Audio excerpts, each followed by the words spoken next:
RTL Soir. Avec Yves Calvi et Rachel Sadodine. Il est 18h17. Bonsoir Franck Alizio. Merci de nous rejoindre sur RTL. Vous êtes député Rassemblement National des Bouches-du-Rhône, je le rappelle. Une professeure d'éducation physique a été rouée de coups par d'anciens élèves. Une scène à peine croyable qui s'est déroulée mardi à proximité du collège des Ormeaux. C'est à Fontenay-aux-Roses dans les Hauts-de-Seine.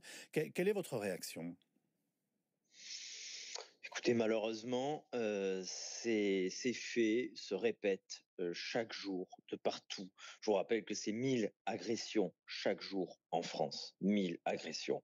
Évidemment, chez moi à Marseille, on le subit a fortiori également au quotidien. Et je suis pourtant parlementaire, je ne devrais pas être la personne la plus exposée. Vous imaginez nos concitoyens dans leur ensemble. Il y a une dizaine de jours, j'étais devant le conseil régional à Marseille, en plein centre de Marseille. Et je donnais une interview, je répondais aux questions de vos confrères du quotidien. Oui. Il y avait quand même à côté de moi, à proximité de moi, un homme qui était armé d'un couteau, qui était manifestement drogué, qui était d'origine étrangère, et qui nous menaçait. Il a fallu entrer, se mettre à l'abri pour ne pas... Voilà, c'est ça le quotidien des Français, malheureusement, et c'est ça le quotidien malheureusement encore plus des Marseillais. Donc cela malheureusement ne m'étonne pas, mais ça fait quinzaine d'années, une vingtaine d'années, qu'on attend véritablement des actes forts du côté du gouvernement et de ceux qui sont en responsabilité. Alors, on va revenir sur les actes forts que vous attendez. Le ministère de l'Intérieur vient de publier ce qu'il faut appeler, bien appelé d'ailleurs, la carte de l'insécurité en France, hors violence intrafamiliale, je le précise. Elle ne se limite absolument pas à ce qu'on appelle les quartiers dits sensibles ou difficiles. Les villes moyennes sont aussi concernées. J'imagine que vous n'êtes pas surpris ? Non, c'est ce que je vous disais, malheureusement, je l'ai consulté comme vous. J'ai vu que, par exemple, l'arrondissement à Marseille, où ça a augmenté le plus, que Marseille est malheureusement toujours en tête de ces classements, Avec Paris. c'était avec Paris, c'était le 9e arrondissement. Le 9e arrondissement est un arrondissement, comment dire, plutôt classe moyenne supérieure, très tranquille. J'ai grandi juste à côté.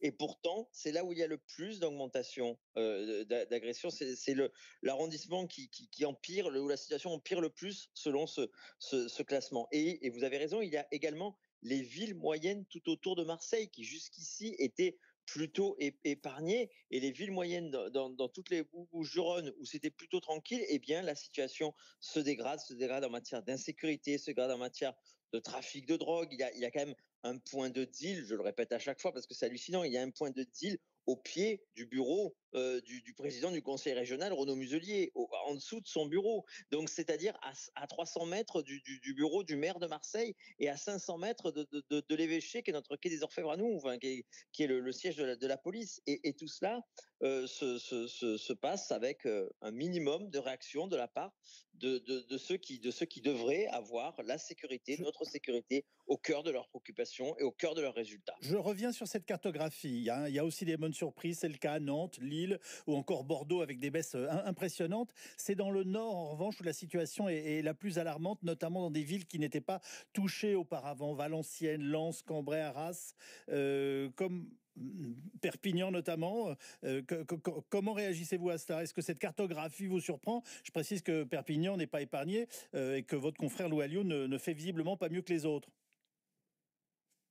Écoutez, le problème, c'est que la sécurité est une compétence nationale, ça ne vous a pas échappé. Donc, lorsque nous sommes les polices municipales, ça existe aussi. À la tête des communes, tout à fait. Oui. Mais à la différence de beaucoup de maires, Louis Alliot a surinvesti dans la police municipale, a surinvesti dans la vidéosurveillance, a surinvesti dans une lutte au quotidien contre le trafic de drogue. Mais après, face à l'inertie du gouvernement, vous ne pouvez pas, en tant que maire, vous pouvez faire beaucoup, mais vous ne pouvez pas tout faire. Mais il y a un dernier sondage qui dit que 70% des Perpignanais sont satisfaits de leur maire. Je pense qu'ils ont fait la part des choses entre leur maire et l'insécurité, qui est un problème au niveau national. Bruno Retailleau est au ministère de l'Intérieur. Avez-vous l'impression d'être plus entendu que dans le passé ? Non, on a l'impression d'être plus imité que par le passé. Vous savez, le Rassemblement national et Marine Le Pen, c'est toujours imité, jamais égalé. Mais nous imiter en parole, c'est bien. Mais nous imiter en acte, c'est mieux, c'est le plus important, c'est ce qu'on attend. Nous serions les premiers à soutenir Bruno Retailleau s'il avait des propositions fortes, des projets de loi forts, s'il se faisait entendre par des actes, encore une fois, par des projets de loi au sein de ce gouvernement. Or, il ne le fait pas. Il serait le premier à avoir le groupe Rassemblement national à ses côtés pour voter des projets de loi forts en matière de sécurité et évidemment son corollaire qui est le désordre migratoire. Or, ce n'est pas le cas. Nous entendons beaucoup de paroles, nous attendons toujours des actes. On a compris que vous n'avez pas été convaincu par Bruno Retailleau au ministère de l'Intérieur. Parlons justice maintenant. Le parquet national financier réclame 7 ans de prison ferme à l'encontre de notre ancien président Nicolas Sarkozy. Là aussi, quelle est votre réaction ? Écoutez, je suis quand même enfin voilà, je n'ai pas à commenter les décisions de justice, mais qu'on réclame, comment dire, de retirer un ancien chef de l'État qui a aujourd'hui près de 70 ans, l'autorité paternelle sur sa dernière fille.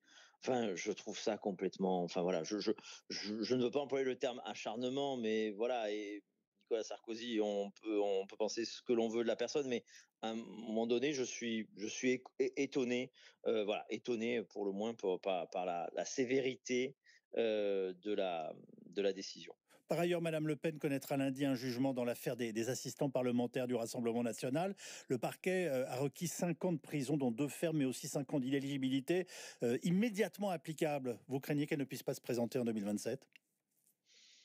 Je considère que le immédiatement applicable, Oui. comment dire, ne se justifie en rien, que c'est pour le coup un empiètement de la justice sur la vie politique et la vie démocratique de notre pays. Maintenant, je ne vais pas faire de même que je fais pas de politique fiction, je ne fais pas de justice fiction. Donc, je vais attendre comme tout le monde lundi. Pour nous, ça ne changera rien dans le sens où Marine Le Pen est notre leader naturel, elle restera députée, elle restera présidente de notre groupe. Et puis je ne peux imaginer une telle décision. Autant on peut être sanctionné en justice, c'est à la justice de se rendre, mais cette peine immédiatement applicable d'inéligibilité et surtout provisoire, c'est-à-dire avant même un appel, ce qui est sacré dans un état de droit. Hein. Une première instance il arrive qu'elle se trompe, c'est pour ça qu'il y a une deuxième instance, c'est pour ça qu'il y a un appel dans toutes les démocraties et les états de droit, mais dans ces cas-là, il faut attendre avant qu'il y ait la sanction, et l'éligibilité est une sanction lourde, il faut attendre que le jugement soit définitif. Si Or c'est, là, ce ne sera pas le cas, si- c'est une injustice. alors, c'est quoi le plan B pour 2027 ? Jordan Bardella, vous êtes préparé ? Je vous ai dit que je ne faisais ni de justice fiction, ni de politique fiction. Quoi qu'il arrive, vous savez très bien que nous sommes d'une Par politique. définition, vous êtes obligé, puisque vous êtes responsable, d'y penser et de vous y préparer. Nous sommes une famille politique unie. Les deux dirigeants de notre famille politique sont unis. Et quoi qu'il arrive, nos idées seront défendues. Et quoi qu'il arrive, en tout cas, on fera tout pour. Mais je pense que les Français sont en train de faire ce choix. Elles arriveront aux affaires et elles redresseront le pays. Mais je n'imagine pas que ce soit sans Marine Le Pen à l'Élysée. Merci Franck Addition, député Rassemblement national Merci. du département des Bouches-du-Rhône.